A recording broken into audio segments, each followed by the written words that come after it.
This is the injury report presented by NYU Langone Health.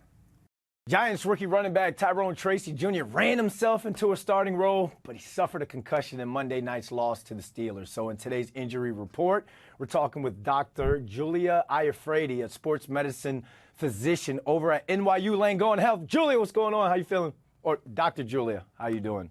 Either way, whatever you got to call me. I'm feeling great. I'm feeling good. I love a Wednesday discussion. Let's hit this one because concussions, man.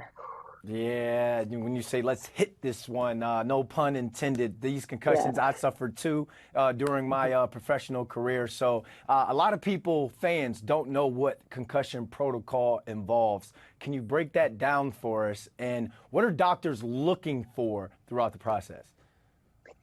Yeah, so I mean, our analysis of concussion has really changed over the years, even since I've been in practice, which has been about 8 years now. And the important thing is this protocol needs to be followed kind of to the T with everyone. And so what we've noticed is as soon as there is some sort of suspected hit leading to potentially a concussion, we need to be out there taking a look at this athlete. And so what that means is looking for what we call go, no-go symptoms. So those include a loss of consciousness or like seizures or something like that, ataxia or weird fencing posturing of some sort, confusion or amnesia. And then beyond that, the protocol, as soon as we suspect that that's happened, so now the NFL has incorporated video analysis, obviously, with an independent contractor who's there watching the game too. So we can do a video review to see what did the hit look like and how did it happen? Because not every concussion comes from helmet to helmet contact. It can be helmet to chest. It could be head to ground. It could be, body to body, any of those things. And so after that, we start doing a series of questions where we kind of test that person's knowledge. And so, where are you? What day is it? Who's the president? Things like that. And then moving on from that, we do a neuro evaluation. So that's where we check for cervical spine pain or any neck pain. We check their gait and their coordination and their balance. We check their visual motor skills. So are their eyes moving equally? And then we also check their speech. Are they able to communicate with us? Yeah, I mentioned the 2 concussions I had. We had a baseline test that we would go through in training camp where they'd ask us the series of those questions. And then if you were to suffer a concussion, they ask you those same questions. Something really easy, but if you don't know that answer, something's wrong with you. You're right. Yeah. And that was something like back when I played, it was just like you just go through it and you're like, whatever. But then you have the concussion. And now you realize how important those baseline questions are, so it helps you all diagnose what's going on within the athlete. There's also the return to play timeline. Why is that different for different players? Yeah, good question. So along with the questions, and like you said, people used to sandbag these things, right? They used to try to do bad. And now I think with people understanding how important concussion management is, they're getting better about like recognizing that I should actually try. With the return to sport protocol or the return to play protocol, it differs because every concussion is not the same. Concussion is a traumatic brain injury of some sort, and everybody's brain interprets that trauma or that injury differently. And everyone gets better from concussions at a different pace. And so sometimes the number of concussions you've had may play into it. Also, the type of style of play that you have may change things, and just who you are as a person might change things. So what we use for our return to sport protocol is, number one, checking those concussion symptoms as the days and weeks progress, making sure there's resolution of those symptoms, whatever they were. And then from there, this return to play protocol is a series of kind of a graduated exertional protocol where there's different phases. So the first phase is symptom limited activity. So can you go on a walk without pain? Can you go to film and talk through meetings and not have any increase in your symptoms? Once you can get through that, then you start doing aerobic activity. So something like a 20-minute bike ride, or going on, a vigorous walk or something like that. Again, do your symptoms not come back? If they do, you get put back to phase 1. If you can progress through that, Then you move on to more like football specific type things. So drills that are absolutely non-contact, but like, can you throw the ball? Can you run between cones? Things like that, things that are specific to the sport. From there, if they can move past that, you go to non-contact sport or non-contact practice. So that's where you're basically playing or going through a practice and playing like you would, except for there can be absolutely no contact. And again, if you can progress through that without any worsening symptoms, then you move on to full contact practice.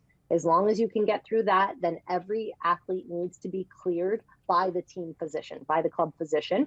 And then we also have a independent neuro contractor sometimes. So certain physicians that have absolutely nothing to do with the team may need to weigh in on whether or not somebody can get back. And that every team now has hired on or has to have at least one contracted physician who will, has no ties to the team whatsoever and can independently review the athlete to make sure that they're safe to return to play. Yeah, the Giants know this too well. They just went through the same concussion protocol with rookie Malik Neighbors. He was out for 2 games before he was able to return to play against the Cincinnati Bengals.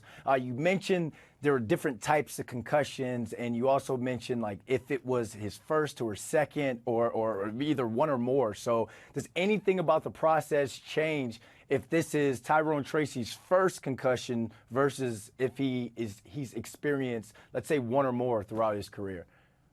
Good question. So really, technically at its baseline, it doesn't change. So we approach every concussion as an individual, like single event.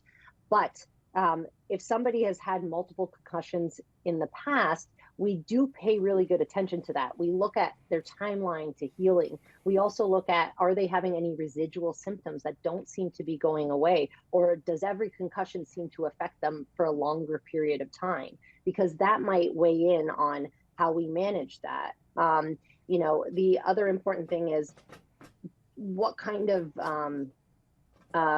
those go, no go symptoms do they have? As of right now, we do not think having, let's say ataxia or some weird fencing posture, we don't think that necessarily indicates a worse injury.